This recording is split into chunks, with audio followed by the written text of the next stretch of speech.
ہر پر Jio drama موہرا بن چکا ہے بہت ہی زیادہ انٹرسٹنگ۔ اس میں ہمیں دکھایا جائے گا کہ حمزہ جو ہوتا ہے وہ اکیلا ہی گھر آ جاتا ہے اور وہ اپنی والدہ کو آ کر کہتا ہے کہ علیزہ جو ہمیں میرے ساتھ گھر نہیں ہے بلکہ وہ اپنے گھر میں چلی گئی ہے کچھ دنوں کے لیے۔ اس پر جو ہوتی ہے اس کی والدہ وہ تو پہلے تو مگر مچ کے آنسو دکھاتی ہیں لیکن اس کے بعد بہت زیادہ خوش ہوتی ہیں۔ اس پر سکندر جو ہوتا ہے وہ کہتا ہے کہ وہ ٹوٹا ہوا انسان ہے، اس کو سمیٹ لیں تو اچھی بات ہے، وہ علیزہ کی طرف دوبارہ جائے گا نہیں۔ اس پر اس کی والدہ جو ہوتی ہے وہ کہتی ہے کہ میں یہی چاہتی ہوں کہ وہ اچھے سے ٹوٹ جائے اور اس کے بعد میں علیزہ کے خلاف اس کو ایسا بدگمان کروں گی کہ وہ علیزہ کی شکل بھی نہیں دیکھے گا۔ دوسری طرف وہ علیزہ کے گھر جاتی ہے اور جا کر اس کو دھمکانے کی کوشش کرتی ہیں۔ اس پر علیزہ جو ہوتی ہے وہ کہتی ہے کہ کوئی بات نہیں، ایک چال آپ نے چلی ہے، اب دوسری چال آپ میری دیکھیے گا۔ اب آپ کو جو ہے وہ منہ کے بل گراؤں گی، میں آپ کو جو ہے وہ کوئی نقصان نہیں پہنچاؤں گی، نہ ہی کسی کی نظروں میں گراؤں گی۔ میں آپ کو جو ہے آپ کا یہ غرور جو ہے وہ خاک میں ملواؤں گی اور آپ کو پتہ چلے گا کہ آپ نے کیا کیا ہے۔ اس پر جو ہوتی ہے اس کی حمزہ کی والدہ وہ وہاں سے مسکرا کر چلی جاتی ہے۔ دوسری طرف علیزہ جو ہوتی ہے وہ اپنے ایک دوست سے ملنے کے لیے جاتی ہے اور وہ کہتی ہے کہ تم نے ایک دفعہ بتایا تھا کہ تمہارا ماموں جو ہے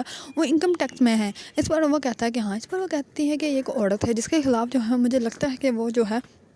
کرپشن کر رہی ہیں، تو آپ کو جو ہے وہ اس کے خلاف تحقیقات کرنی چاہیے، اس کے خلاف جو بھی ثبوت آپ کو چاہیے گا وہ میں آپ کو لا کے دوں گی۔ اس بار حمزہ جو ہوتا ہے وہ بہت زیادہ پریشان ہوتا ہے، وہ اپنی والدہ کو کہتا ہے کہ علیزہ نے جو ہے وہ میں نے اس کے اوپر ہاتھ اٹھایا تو اسی وجہ سے وہ مجھ سے ناراض ہو گئی، مجھے یہ کام نہیں کرنا چاہیے تھا، مجھے اس سے معافی مانگنی چاہیے، مجھے اس کو واپس لانا چاہیے۔ اس میں حمزہ جو ہوگا وہ واپس جائے گا علیزہ سے معافی مانگنے کے لیے اور علیزہ جو ہے وہ اس کو معاف کر کے اس کے ساتھ واپس گھر آ جائے گی اور جیسے ہی گھر آئے گی تو وہ اپنی ساس کے خلاف وہ ثبوت سارے اکٹھے کرنے سٹارٹ ہو جائے گی، جس کی وجہ سے جو ہے وہ اس کا غرور جو ہے وہ خاک میں ملوائے گی۔ اور اسی طرح سکندر جو ہوتا ہے وہ تو اپنی نئی ہی پلاننگ کرنے میں لگا ہوتا ہے، اس کو ایسے ہی لگتا ہے کہ جیسے علیزہ جو ہے وہ سچ میں جو ہے وہ اسلام آباد سے یہاں پہ شفٹ ہوئی ہے اور وہ اپنے بندوں کو جو ہے وہ اسلام آباد کی طرف روانہ کر دیتا ہے کہ وہاں سے جا کے انفارمیشن اکٹھی کرو کہ اس کا خاندان تھا کون۔ اگر آپ لوگوں کو ڈرامہ موہرا پسند ہے اور اس کے بارے میں نیو اپڈیٹ جاننا چاہتے ہیں تو میرے چینل کو لائک، کمنٹ اینڈ سبسکرائب کرنا مت بھولیے گا۔